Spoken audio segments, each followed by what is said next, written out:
ಮಂಡ್ಯದಲ್ಲೂ ರಸ್ತೆಗಿಳಿಯದ KSRTC ಬಸ್ಗಳು, ಖಾಸಗಿ ವಾಹನಗಳ ಮೊರೆ ಹೋದ ಜಿಲ್ಲಾಡಳಿತ.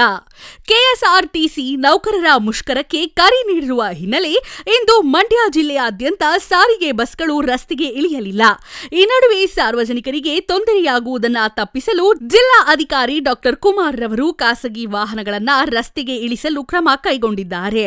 ಇಂದು ಮಂಡ್ಯ ನಗರದ ಕೆಎಸ್ಆರ್ಟಿಸಿ ಬಸ್ ನಿಲ್ದಾಣಕ್ಕೆ ಭೇಟಿ ನೀಡಿ ಪರಿಶೀಲನೆ ನಡೆಸಿದ ಅವರು ರಾಜ್ಯಾದ್ಯಂತ ಕೆಎಸ್ಆರ್ಟಿಸಿ ವಾಹನ ಚಾಲಕರು ಹಾಗೂ ನಿರ್ವಾಹಕರ ಮುಷ್ಕರಕ್ಕೆ ಕರೆ ನೀಡಿದ್ದು, ಸಾರ್ವಜನಿಕರಿಗೆ ತೊಂದರೆಯಾಗದಂತೆ ವ್ಯವಸ್ಥೆ ಕಲ್ಪಿಸಲು ಜಿಲ್ಲಾ ಪೊಲೀಸ್ ವರಿಷ್ಠಾಧಿಕಾರಿಗಳು ಹಾಗೂ ಮಂಡ್ಯ ವಿಭಾಗ ಕೆಎಸ್ಆರ್ಟಿಸಿ ಜಿಲ್ಲಾ ನಿಯಂತ್ರಕರೊಂದಿಗೆ ಸಭೆ ನಡೆಯಲಾಗಿದೆ ಎಂದರು.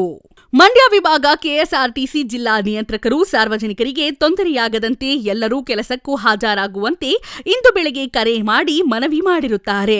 ಆದರೂ ಯಾರೂ ಕೆಲಸಕ್ಕೆ ಹಾಜರಾಗುವುದಿಲ್ಲ ಎಂದರು.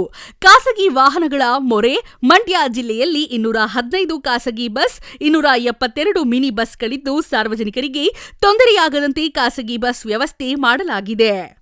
ಕೆಎಸ್ಆರ್ಟಿಸಿಯಲ್ಲಿ 525 ಬಸ್ಗಳು, 475 ರೂಟ್ಗಳಿದ್ದು, ರೂಟ್ಗಳಿಗೆ ಅನುಗುಣವಾಗಿ ಖಾಸಗಿ ಬಸ್ಗಳ ವ್ಯವಸ್ಥೆ ಮಾಡಲಾಗಿದೆ ಎಂದರು. ಆಟೋ ರಿಕ್ಷಾ ಹಾಗೂ ಖಾಸಗಿ ಬಸ್ಗಳ ನಿರ್ವಾಹಕರೊಂದಿಗೆ ಈಗಲೇ ಚರ್ಚಿಸಿ ಸಾರ್ವಜನಿಕರಿಗೆ ಹೆಚ್ಚಿನ ದರ ವಿಧಿಸಬಾರದು ಎಂದು ಸೂಚನೆ ನೀಡಿದರು. ಕೆಎಸ್ಆರ್ಟಿಸಿ ಸಿಬ್ಬಂದಿಗಳು ಕೆಲಸಕ್ಕೆ ಹಾಜರಾಗದಿದ್ದರೆ ವೇತನ ಕಡಿತಗೊಳಿಸುವಂತೆ ಸರ್ಕಾರ ಆದೇಶ ಮಾಡಿರುತ್ತದೆ. ಸಿಬ್ಬಂದಿಗಳು ಅಸಹ ಸಾರ್ವಜನಿಕರು ಕಷ್ಟವನ್ನ ಅರ್ಥ ಮಾಡಿಕೊಂಡು ಕೆಲಸಕ್ಕೆ ಹಾಜರಾಗುವಂತೆ ಮನವಿ ಮಾಡಿದರು. ಈ ಸಂದರ್ಭದಲ್ಲಿ ಜಿಲ್ಲಾ ಪೊಲೀಸ್ ವರಿಷ್ಠಾಧಿಕಾರಿ ಮಲ್ಲಿಕಾರ್ಜುನ್ ಬಾಲ್ಯದಲ್ಲಿ ಹಾಗೂ ಕೆಎಸ್ಆರ್ಟಿಸಿ ಜಿಲ್ಲಾ ನಿಂಜಕರು ನಾಗರಾಜ್ ಉಪಸ್ಥಿತರಿದ್ದರು. ವರದಿ ರಾಜೇಶ್ ವಿಆರ್.